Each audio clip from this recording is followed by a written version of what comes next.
In the vast tapestry of military aviation history, few aircraft embody the relentless pursuit of aerial supremacy quite like the Lavochkin La-7, a fighter that emerged from the crucible of the Great Patriotic War to become one of the Soviet Union's most formidable aerial weapons.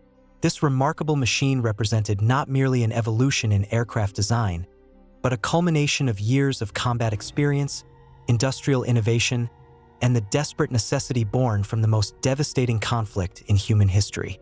The story of the La-7 begins not with its first flight or maiden combat mission, but with the broader canvas of Soviet aviation development during the interwar period, when visionary designers and engineers labored under the shadow of impending conflict to create machines capable of defending the motherland against fascist aggression. The genesis of what would become the La-7 can be traced to the fertile mind of Semyon Alexeyevich Lavochkin, a brilliant aeronautical engineer whose career had been shaped by the unique demands of Soviet aircraft development. Born in 1900 in Smolensk, Lavochkin had witnessed the tumultuous transformation of Russia from a predominantly agricultural society into an industrial powerhouse, and his professional journey mirrored this national metamorphosis. His early work in aircraft design had been marked by both triumph and setback, as the Soviet aviation industry struggled to match the technological advances being made in Germany, Britain, and the United States. The Lag-1 and Lag-3 fighters, earlier products of the Lavochkin Design Bureau working in collaboration with Mikhail Grushin and Vladimir Gorbanov, had shown promise but also revealed critical deficiencies that would need to be addressed if Soviet fighters were to compete effectively against their adversaries. The Lag series, constructed primarily of wood and other non-strategic materials due to metal shortages, had demonstrated adequate structural integrity and firepower but suffered from poor performance characteristics that made them vulnerable in aerial combat.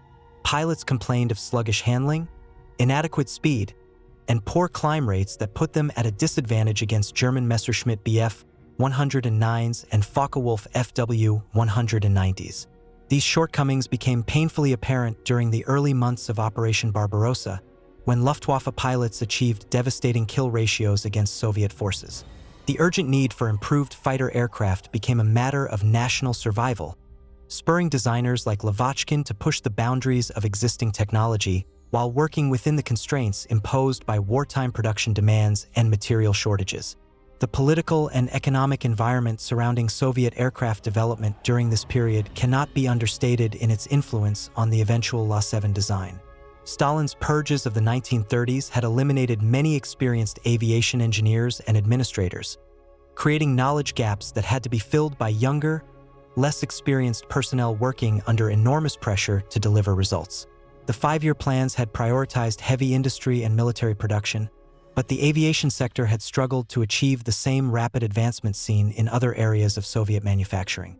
Foreign technical assistance, which had been crucial during the early years of Soviet industrialization, had been curtailed by political tensions and the outbreak of war in Europe, forcing Soviet designers to rely increasingly on indigenous solutions to complex technical problems. The breakthrough that would lead to the La-7's development came with the introduction of the Shvetsov Ash-82 radial engine, a power plant that offered significantly improved performance over the liquid-cooled Klimov engines used in earlier Lavochkin designs. This transition from inline to radial configuration represented more than a simple engine swap. It necessitated a fundamental redesign of the aircraft's aerodynamics, cooling systems, and structural arrangement. The Ash-82, derived from American Wright Cyclone technology but extensively modified by Soviet engineers, produced approximately 1,700 horsepower at takeoff, providing the thrust necessary to overcome the performance deficits that had plagued earlier Soviet fighters. The engine's air-cooled design also offered advantages in terms of battle damage tolerance and maintenance simplicity, crucial considerations for aircraft operating under the harsh conditions of the Eastern Front. The development process that led to the La-7 was neither linear nor without controversy, as competing design philosophies and bureaucratic pressures influenced every aspect of the project. The La-5, which preceded the La-7 and served as its immediate ancestor, had already demonstrated the potential of the radial engine configuration, achieving performance levels that finally allowed Soviet pilots to engage German fighters on more equal terms. However, even as La-5 production reached its peak, Lavochkin and his team were working on refinements that would address the aircraft's remaining limitations. Wind tunnel testing revealed opportunities to reduce drag through improved streamlining, while combat experience highlighted the need for enhanced firepower and pilot protection. The La-7 project emerged from this continuous process of iteration and improvement, representing the culmination of hard-won battlefield lessons and technological innovation. The scientific methodology employed in the La-7's development reflected the growing sophistication of Soviet aeronautical research, which had matured significantly since the chaotic early years of the Soviet aircraft industry. The Central Aerohydrodynamic Institute, TSAGI, provided crucial theoretical foundation for the aircraft's design, conducting extensive wind tunnel testing and computational analysis to optimize every aspect of the airframe's configuration. These investigations revealed subtle but important aerodynamic phenomena that could be exploited to improve performance, such as the benefits of specific wing root fairings and the optimal positioning of cooling air intakes. The collaboration between theoretical aerodynamicists and practical aircraft designers represented a level of scientific rigor that had been largely absent from earlier Soviet fighter development programs. The aircraft that emerged from this development process bore the hallmarks of both evolutionary refinement and revolutionary thinking. The La-7's airframe incorporated numerous aerodynamic improvements over its predecessor, including a redesigned cowling that reduced drag while improving engine cooling, modified wing root fairings that enhanced airflow characteristics, and a streamlined canopy that provided better pilot visibility while maintaining structural integrity. The fuselage, constructed using a mixed wood and metal framework, demonstrated the Soviet ability to achieve high performance despite material constraints. The innovative use of birch plywood and pine stringers in the aircraft's construction not only conserved strategic materials but also provided excellent strength-to-weight ratios, contributing to the La-7's impressive performance characteristics. Material science advances during the war years had enabled significant improvements in the quality and consistency of wood products used in aircraft construction. Soviet researchers had developed new laminating techniques that created plywood panels with superior strength and weather resistance compared to earlier methods. Chemical treatments were applied to wooden components to improve their resistance to moisture, fungal attack, and insect infestation, crucial considerations for aircraft that might be stored outdoors under harsh conditions. The metal components of the La-7 structure employed the latest Soviet metallurgical advances, including improved aluminum alloys and steel specifications that provided optimal combinations of strength, weight, and corrosion resistance. Powering this aerodynamically refined airframe was the ASH-82FN engine, an improved version of the basic ASH-82 that incorporated fuel injection and other enhancements to deliver maximum performance. This power plant, producing 1,850 horsepower for takeoff, transformed the La-7 into one of the fastest piston engine fighters of its era. The engine installation represented a masterpiece of engineering integration, with carefully designed cowling shapes that managed cooling airflow while minimizing drag. The exhaust system, featuring individual ejector stacks for each cylinder, not only improved engine breathing but also provided a small amount of additional thrust through the jet effect of the expelled gases. The propeller, a three-bladed variable pitch unit manufactured by Vish, was perfectly matched to the engine's power characteristics, allowing the La-7 to achieve its maximum performance potential across a wide range of operating conditions. The complexity of the ASH-82FN installation required sophisticated engineering solutions to manage the various systems necessary for engine operation. The fuel system incorporated multiple tanks strategically located throughout the airframe to maintain proper center of gravity as fuel was consumed, while providing adequate supply pressure under high-G maneuvering conditions. Oil cooling and circulation systems were designed to operate effectively at extreme altitudes and temperatures, ensuring reliable lubrication under all operational conditions. The ignition system employed dual magnetos for redundancy, a crucial safety feature that allowed the engine to continue operating even if one ignition system failed during combat. Engine cooling represented one of the most challenging aspects of the ASH-82FN installation, as the radial configuration required careful management of airflow to ensure uniform temperature distribution across all cylinders. The cowling design incorporated adjustable cooling flaps that allowed pilots to regulate engine temperatures based on flight conditions and power settings. Temperature monitoring instruments provided pilots with real-time information about engine operating conditions, enabling them to make informed decisions about power management during extended combat operations. The cooling system design also had to accommodate the extreme temperature variations encountered during high-altitude flight, from the frigid conditions at maximum altitude to the intense heat generated during full power climbing. The armament configuration of the La-7 reflected the hard-learned lessons of aerial combat on the Eastern Front, where pilots had discovered that concentrated firepower was often more effective than distributed weapons installations. Unlike many contemporary fighters that mounted guns in the wings, where convergence patterns and ammunition feed systems could create complications, the La-7 carried its primary armament in the upper fuselage, synchronized to fire through the propeller arc. The standard configuration included 2 or 3 20mm SHVAK cannons, depending on the specific variant, providing devastating firepower against both aerial targets and ground installations. The centralized mounting arrangement ensured that all rounds followed the same trajectory as the pilot's line of sight, eliminating the convergence calculations that complicated gunnery in wing-mounted installations. The SHVAK cannon system itself represented a significant achievement in Soviet weapons technology, combining reliability, accuracy, and destructive power in a package suitable for aircraft installation. Each cannon was capable of firing at rates approaching 800 rounds per minute, creating a devastating concentration of explosive shells that could destroy enemy aircraft with brief bursts. The ammunition feed system employed a sophisticated mechanism that reliably delivered cartridges from magazines located behind the pilot's seat to the guns in the engine compartment, maintaining consistent feeding even under high-G maneuvering loads. Quality control in ammunition manufacturing had been continuously improved throughout the war, resulting in reduced malfunction rates and more consistent ballistic performance. Ammunition storage and management represented critical design considerations that affected both aircraft performance and combat effectiveness. The La-7's ammunition magazines were positioned to maintain proper center of gravity throughout the engagement, preventing handling changes as rounds were expended. The magazine design incorporated features that prevented ammunition from jamming during violent maneuvering, ensuring that pilots could rely on their weapons throughout extended combat engagements. Different types of ammunition could be loaded in specific proportions, allowing pilots to employ armor-piercing, high-explosive, or incendiary rounds as tactical situations demanded. The standard combat load provided sufficient ammunition for multiple engagements while keeping aircraft weight within acceptable limits. The synchronization system that allowed the cannons to fire through the propeller arc represented one of the more complex mechanical systems installed in the La-7. This mechanism had to precisely time the firing of each cannon to avoid hitting the propeller blades, while maintaining the high rates of fire necessary for combat effectiveness.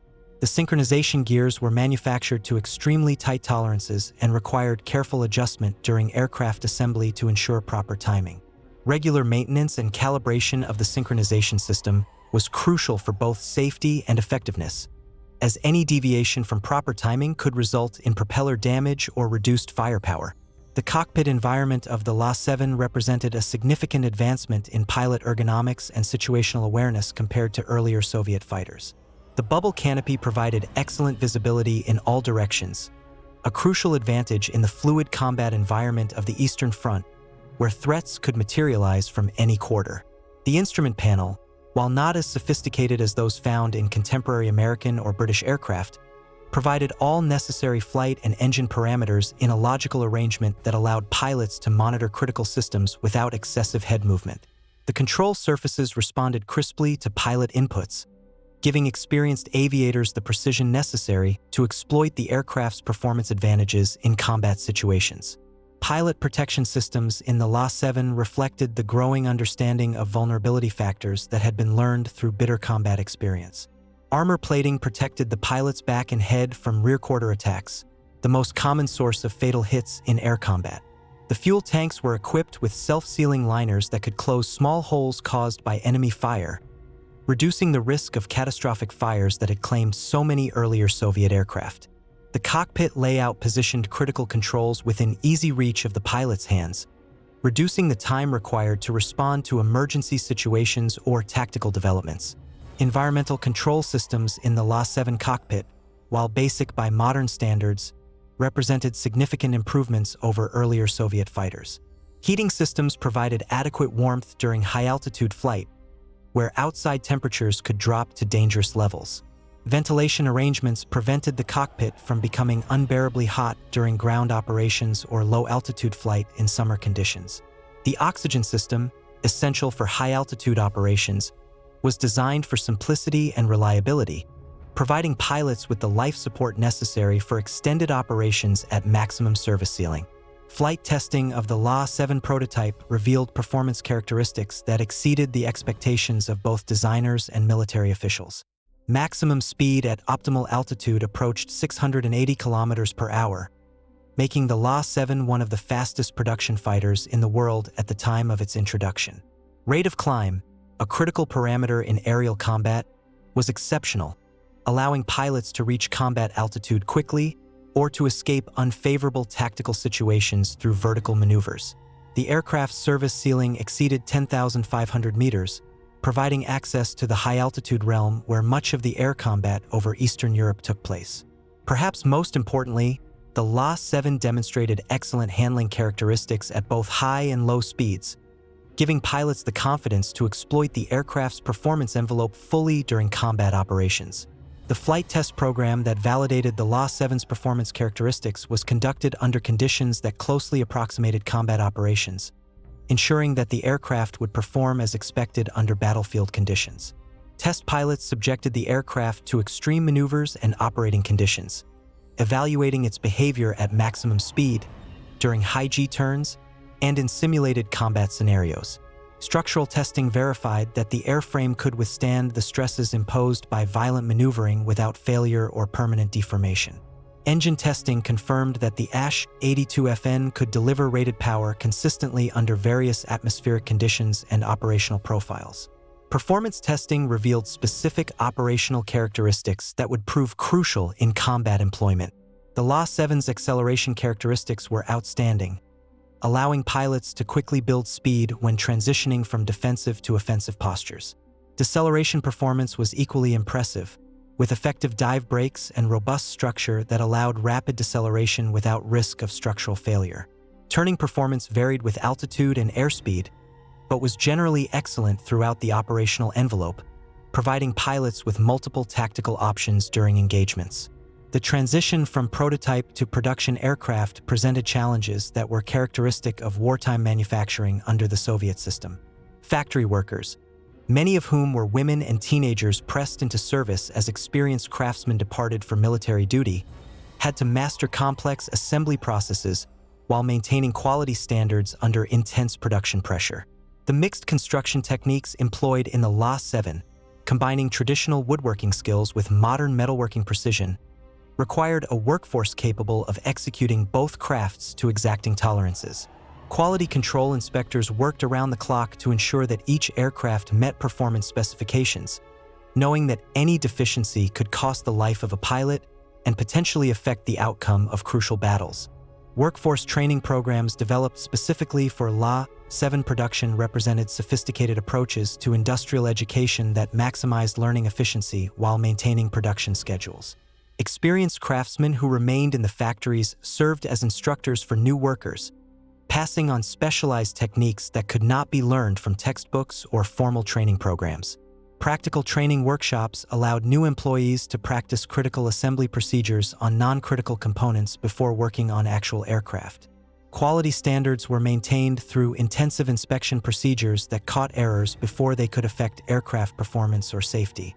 Manufacturing of the La-7 took place primarily at Factory Number 21 in Gorky, now Nizhny Novgorod. A facility that had been extensively modernized during the pre-war industrialization campaigns and further expanded after the German invasion, forced the relocation of aircraft production away from threatened Western regions. The factory's production lines were organized according to the latest manufacturing principles, with specialized workstations handling specific assembly processes in a coordinated sequence that maximized efficiency while maintaining quality. Raw materials flowed into the facility from across the Soviet Union, with timber arriving from the northern forests, metal components from the Urals industrial complex, and engines from the Shvetsov plant in Perm. The coordination required to synchronize these diverse supply chains while maintaining continuous production represented one of the remarkable achievements of Soviet wartime industrial management. The factory infrastructure supporting La-7 production had been carefully designed to accommodate the unique requirements of mixed construction aircraft manufacturing. Specialized woodworking facilities employed traditional craftsmanship techniques alongside modern power tools to shape and join the various wooden components of the airframe.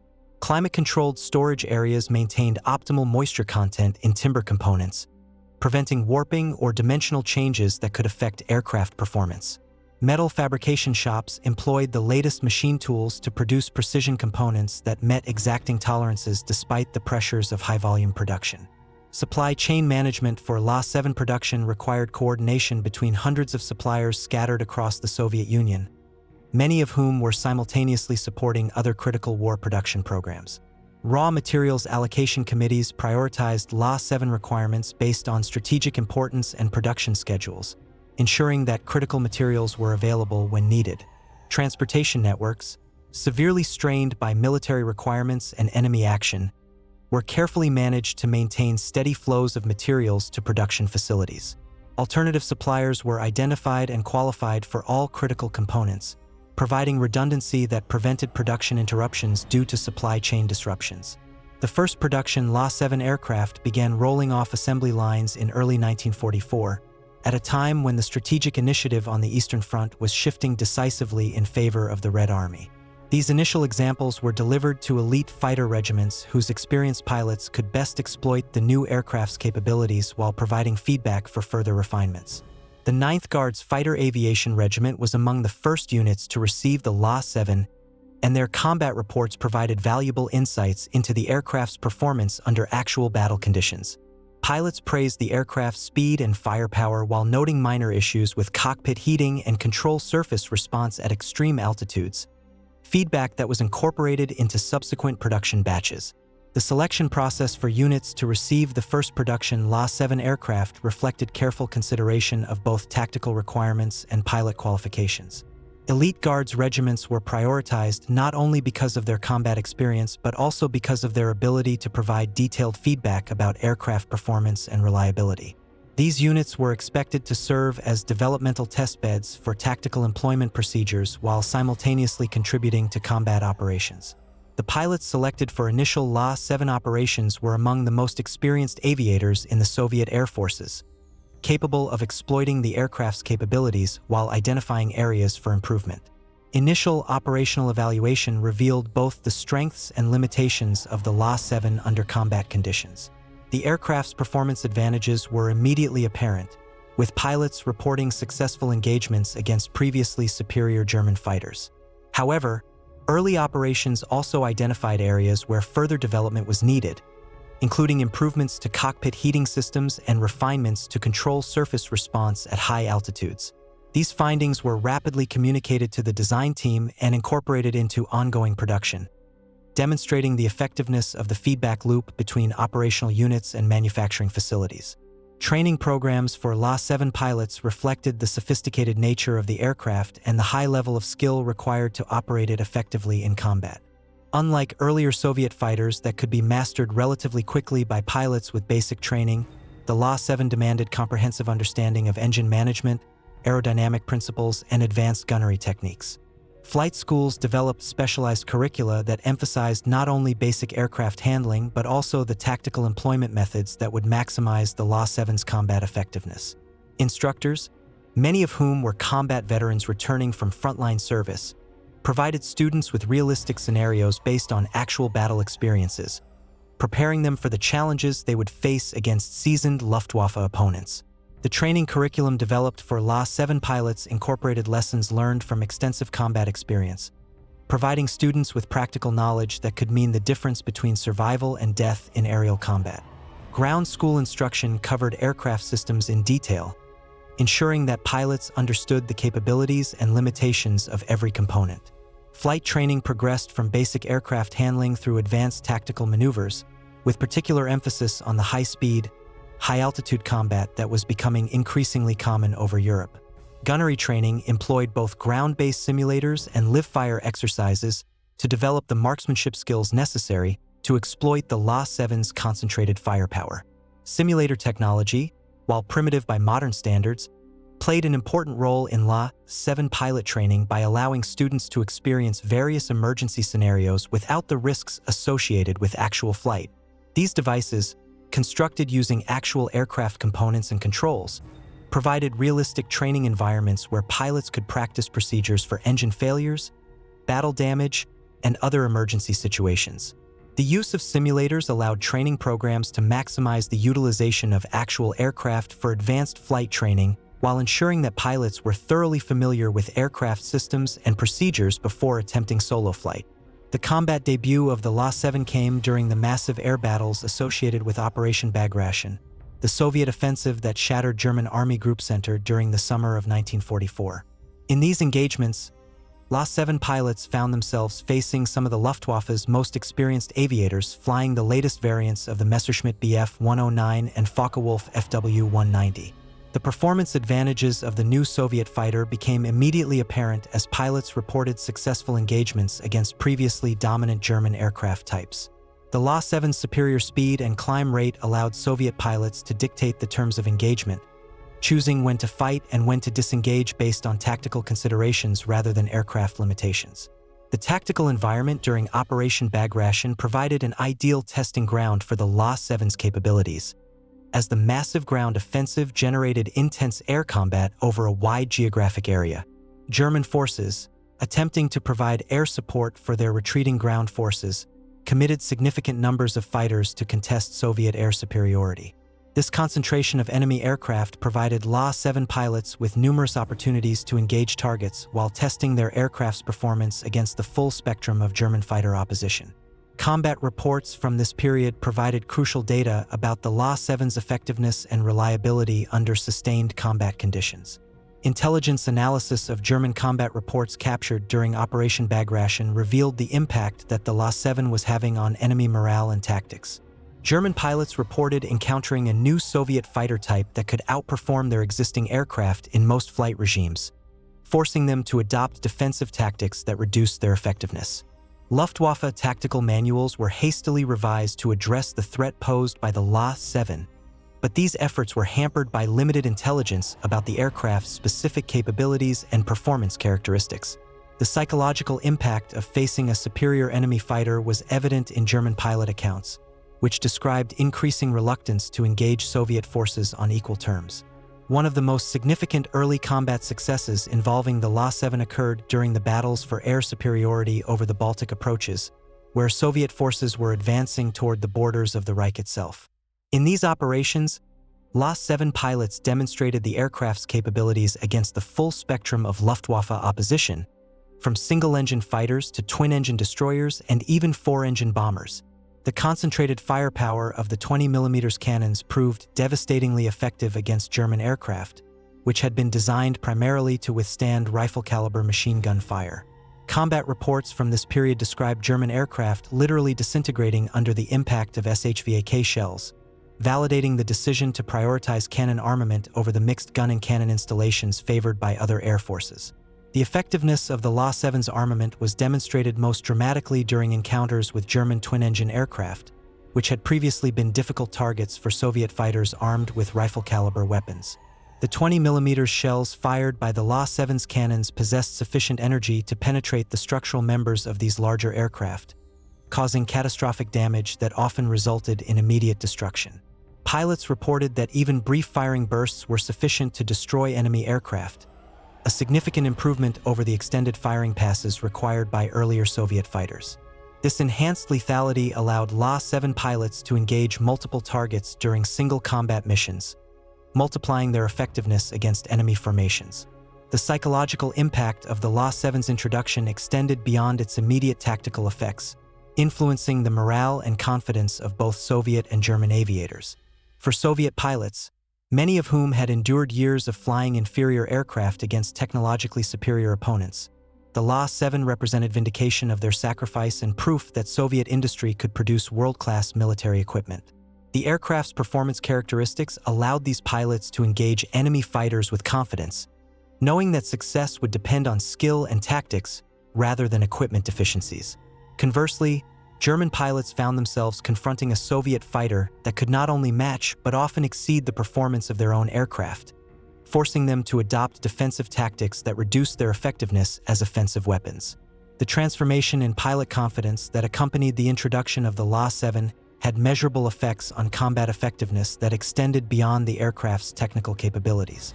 Soviet pilots who had previously avoided combat except when absolutely necessary began seeking out enemy aircraft, taking advantage of their performance superiority to achieve tactical success. Formation leaders could plan more aggressive missions, knowing that their aircraft were capable of executing complex maneuvers and high-speed intercepts that had been impossible with earlier fighters. The improved morale and confidence of Soviet pilots created a positive feedback loop that multiplied the La-7's tactical effectiveness. Conversely, the declining confidence of German pilots facing the La-7 threat manifested in increasingly conservative tactics that reduced their overall effectiveness. German formation leaders began avoiding areas where La-7 units were known to be operating, limiting their ability to provide effective air support for ground forces. When combat was unavoidable, German pilots often chose to disengage rather than risk prolonged encounters with the superior Soviet fighters. This shift in tactical behavior represented a fundamental change in the air war over Eastern Europe, as German forces lost the aerial initiative they had maintained since the beginning of the conflict. The production ramp-up of the La-7 coincided with a period of intensive air combat over Eastern Europe as German forces attempted to maintain aerial reconnaissance and close air support capabilities despite mounting losses and fuel shortages. Soviet La-7 squadrons played crucial roles in establishing air superiority over key battle zones, allowing ground attack aircraft to operate with reduced interference from enemy fighters. The escort missions flown by La-7 pilots during this period demonstrated the aircraft's versatility, as it proved equally capable of engaging enemy fighters and attacking ground targets when opportunities arose. The fighter's robust construction and powerful engine made it particularly effective in the low-level attack role, where its cannon armament could devastate soft-skinned vehicles and personnel concentrations. Ground attack missions flown by La-7 units revealed additional capabilities that had not been fully anticipated during the aircraft's development. The concentrated firepower of the 20mm cannons proved highly effective against a variety of ground targets, including trucks, trains, and light armored vehicles. The aircraft's speed and maneuverability allowed it to survive in the dangerous low-altitude environment where ground defenses were most effective. Pilots developed specialized tactics for ground attack missions, using the La-7's performance characteristics to minimize exposure to enemy fire while maximizing damage to target installations. The versatility demonstrated by the La-7 in both air-to-air and air-to-ground roles made it an extremely valuable asset for Soviet air commanders, who could employ the same aircraft for multiple mission types based on tactical requirements. This flexibility was particularly important during the fluid combat conditions that characterized the final phase of the war, when mission requirements could change rapidly based on evolving battlefield situations. The ability of La-7 units to transition quickly between different mission types maximized their utilization and effectiveness. As production continued throughout 1944, manufacturing efficiency improvements allowed for increased output while maintaining quality standards. Factory workers developed specialized techniques for working with the mixed materials used in La-7 construction, reducing assembly time while improving structural integrity. The introduction of more sophisticated tooling and fixtures enabled precision manufacturing of critical components, ensuring that performance specifications were met consistently across production batches. Quality control procedures were refined based on field experience, with particular attention paid to engine installation and rigging to ensure optimal performance from each aircraft delivered to operational units. Production efficiency improvements implemented during 1944 reflected the maturation of Soviet manufacturing techniques and the growing experience of the workforce. Assembly line procedures were continuously refined to eliminate bottlenecks and reduce production time, while maintaining the quality standards necessary for combat aircraft. Tool design improvements enabled workers to perform complex operations more quickly and accurately, increasing throughput without compromising quality. The development of specialized jigs and fixtures ensured that critical tolerances were maintained even as production rates increased. Quality assurance programs implemented during La-7 production represented state-of-the-art industrial practices for the period, incorporating both statistical analysis and intensive inspection procedures. Each aircraft underwent comprehensive testing before delivery, including engine runs, flight control checks, and armament system verification. Critical components were subject to batch sampling and destructive testing to ensure that material properties met specifications. The feedback loop between production facilities and operational units enabled rapid identification and correction of any quality issues that might affect combat performance. The logistical challenges associated with supporting La-7 operations in the field required innovative solutions that reflected the realities of mobile warfare on the Eastern Front. Maintenance crews developed portable repair facilities that could be transported by truck or rail to forward airfields, ensuring that aircraft could be kept operational despite the rapid pace of military advances. Spare parts supply chains were organized to prioritize critical components, with engines, propellers, and armament systems receiving priority allocation. The standardization of tools and procedures across all La-7 units simplified maintenance training and reduced the time required to perform routine service operations. Field maintenance procedures for the La-7 were developed through extensive experience with the aircraft's unique construction and operational requirements. Maintenance crews learned to work efficiently with both wooden and metal components, developing specialized techniques for repairing battle damage and performing routine service. The modular design of many aircraft systems enabled rapid component replacement, reducing aircraft downtime and maintaining unit readiness. Emergency repair procedures were developed that allowed aircraft to return to service quickly even after sustaining significant battle damage. Spare parts logistics for La-7 operations required sophisticated planning and coordination to ensure that critical components were available when needed. The mixed construction of the aircraft meant that repair operations required both traditional woodworking materials and modern metal components, complicating supply chain management. Priority allocation systems ensured that combat units received necessary parts before training or non-operational units. Alternative suppliers were developed for critical components to prevent supply interruptions due to enemy action or transportation difficulties. Technical innovations continued throughout the La-7's production run, with engineers constantly seeking ways to improve performance and reliability. Engine modifications included improved fuel injection systems that increased power output while reducing fuel consumption, critical considerations given the logistical challenges of supporting far-ranging fighter operations. Aerodynamic refinements focused on reducing parasitic drag through improved surface finishing and the elimination of unnecessary protrusions and discontinuities. Armament systems received attention as well, with improved ammunition feed mechanisms that reduced the likelihood of gun jams during extended combat engagements. Continuous improvement programs implemented throughout La-7 production reflected the Soviet commitment to maximizing the aircraft's effectiveness through ongoing development. Design modifications were evaluated continuously, with successful improvements rapidly incorporated into production aircraft. Testing programs evaluated proposed modifications under realistic operational conditions, ensuring that improvements did not compromise other aspects of aircraft performance. The feedback loop between operational units and design teams enabled rapid identification and implementation of beneficial modifications. Research and development activities supporting La-7 production extended beyond the aircraft itself to include improvements in manufacturing processes, materials, and support equipment. Advanced manufacturing techniques were developed that improved production efficiency while maintaining quality standards. New materials were evaluated and implemented where they offered performance or cost advantages. Support equipment design was continuously refined to improve maintenance efficiency and reduce ground handling time. The training of ground crews to support La-7 operations required comprehensive programs that covered not only routine maintenance procedures, but also the specialized skills needed to work with the aircraft's unique construction techniques. Engine mechanics learned the intricacies of the ASH-82FN power plant, including proper warm-up procedures, fuel mixture settings, and troubleshooting techniques for common problems. Armament specialists mastered the complexities of the SHVAK cannon systems, learning to diagnose and correct feeding problems, synchronization issues, and ammunition storage concerns. The integration of these diverse skill sets within maintenance organizations required careful coordination and extensive cross-training to ensure that aircraft could be returned to service quickly following combat damage or routine wear.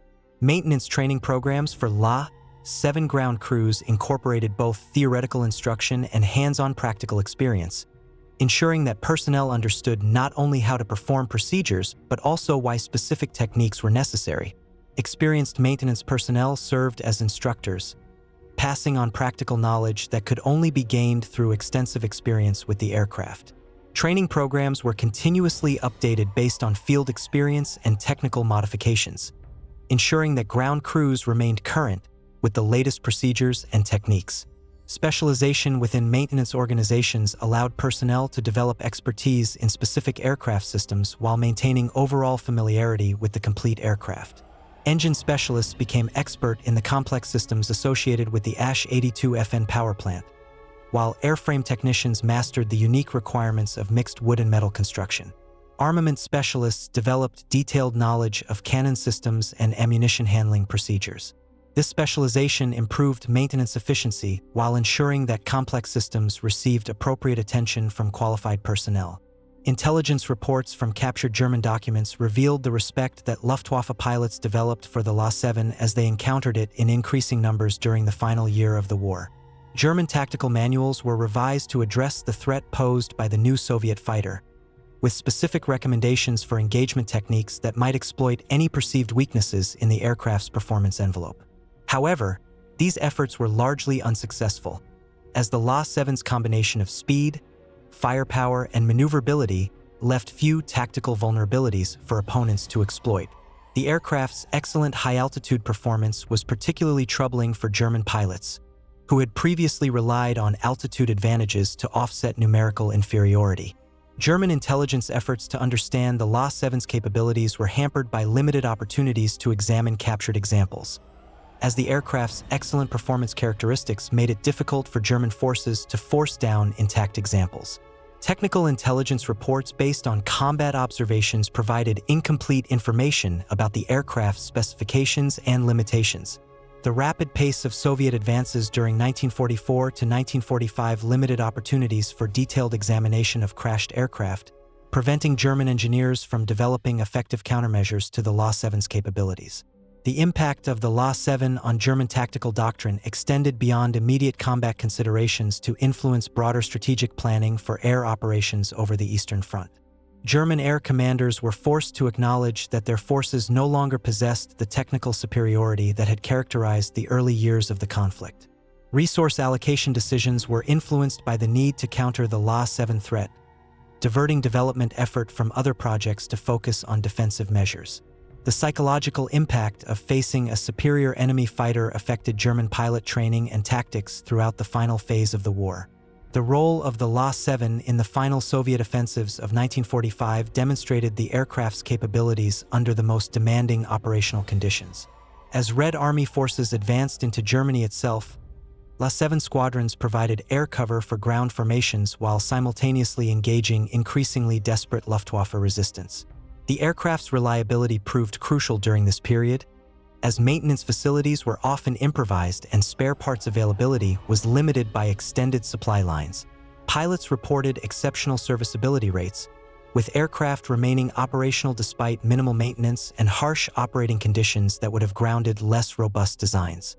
Operations during the final phase of the war tested the La-7's capabilities under extreme conditions that had not been anticipated during its development.